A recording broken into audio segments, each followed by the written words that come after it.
Hey, so today we are doing multiplying and dividing integers. Hope you all are having a good day so far.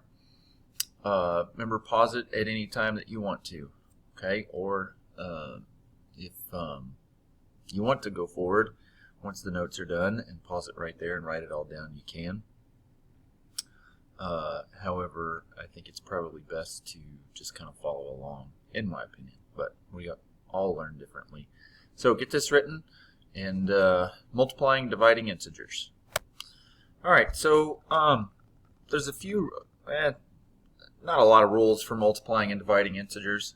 Number one, you need to be able to multiply and divide. But also, we're going to talk about negatives and positives being multiplied and divided together. Here's what's great. They have the exact same rules. Okay, so there's not going to be anything different. If you want to pause it right now and please write what you see on the screen, that would be fantastic, and then we will talk about it. All right, so the best way that I can remember the rules is these faces.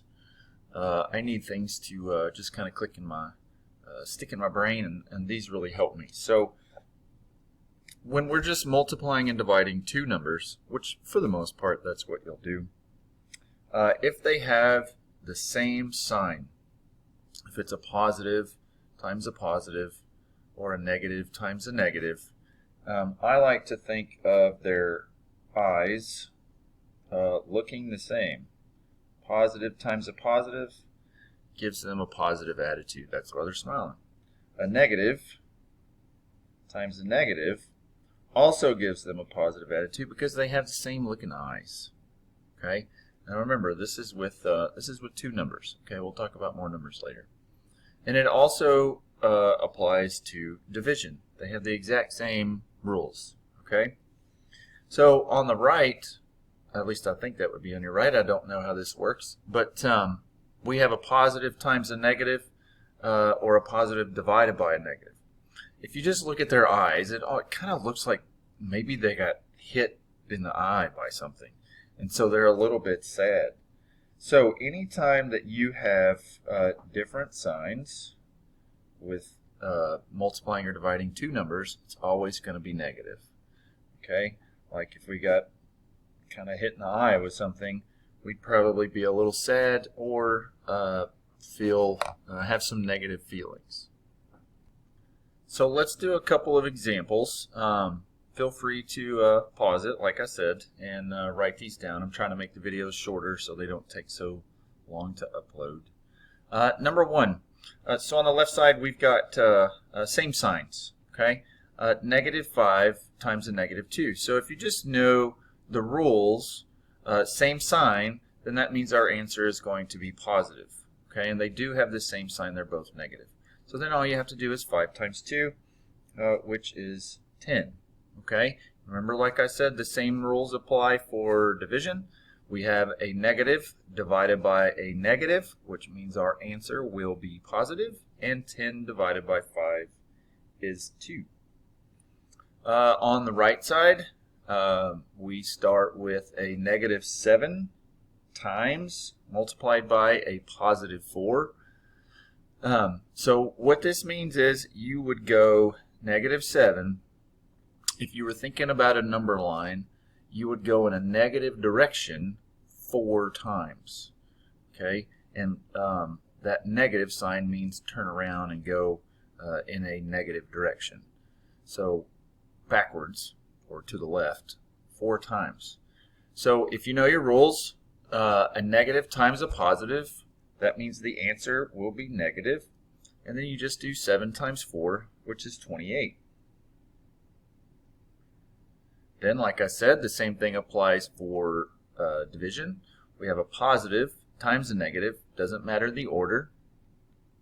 So different signs means the answer will be negative. And 21 divided by 3 is 7.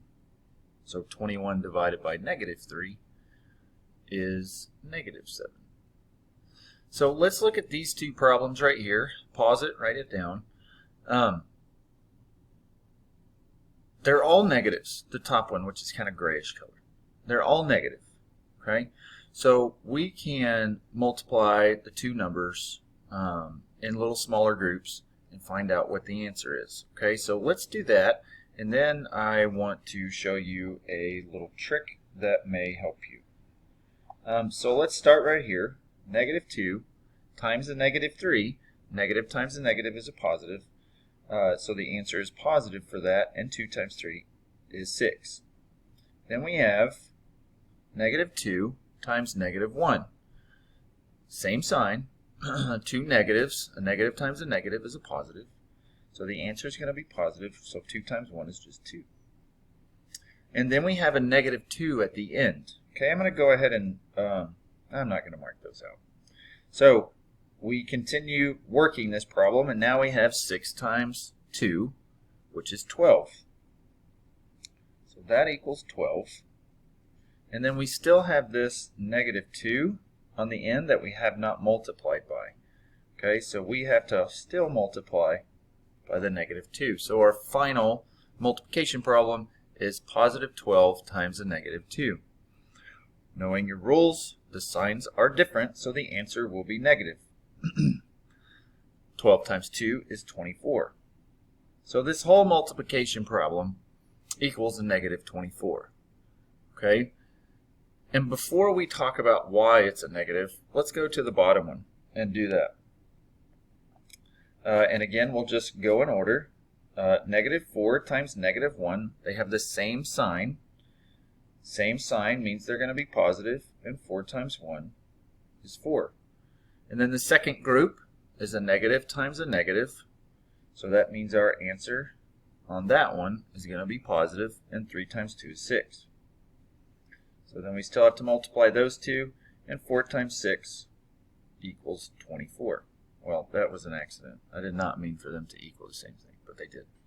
All right, so let's look at why one of them is negative and why one of them is positive. So I want to look at the first one. Okay, I'm going to zoom in a little bit. I'm going to start at the beginning. We have 1, 2, 3, 4. We have 5 negatives. Well, the number 5 is odd. Okay, there's an odd number of negatives. And the bottom one has 1, 2, 3, 4. That's an even number of negatives. So one of the rules that will help you is if there's an odd number of negatives, an odd number of negative values to multiply, the answer is always going to be negative. Because when we pair them up, like we did, like that, we always have one left over. And because there's one left over, that means when we multiply those the positive by that last negative that we have, we're always going to get a negative answer. So if you have to multiply a bunch of negatives, you can find out if the answer is positive or negative first by just seeing how many negatives there are. Okay, and then if there is an even number of negatives, like that second problem, those negatives just canceled each other out, and there wasn't any left over, right? And we know that having the same sign, gives us a positive answer. Okay, so that is another one of our rules that saves us time when it comes to doing our problems. So that's the last thing we're going to write, and I'm going to write that, and feel free to pause it to get it written. Alright, so here you go. An odd set of negative numbers, the answer is negative because we always have one extra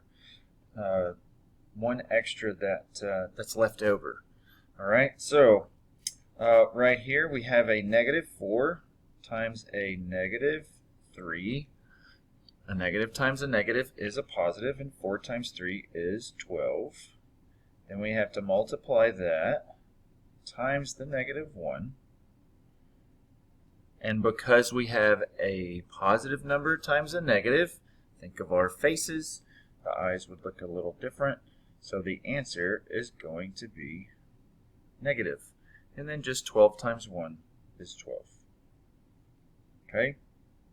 And then an even set of negative numbers, and the answer is going to be positive.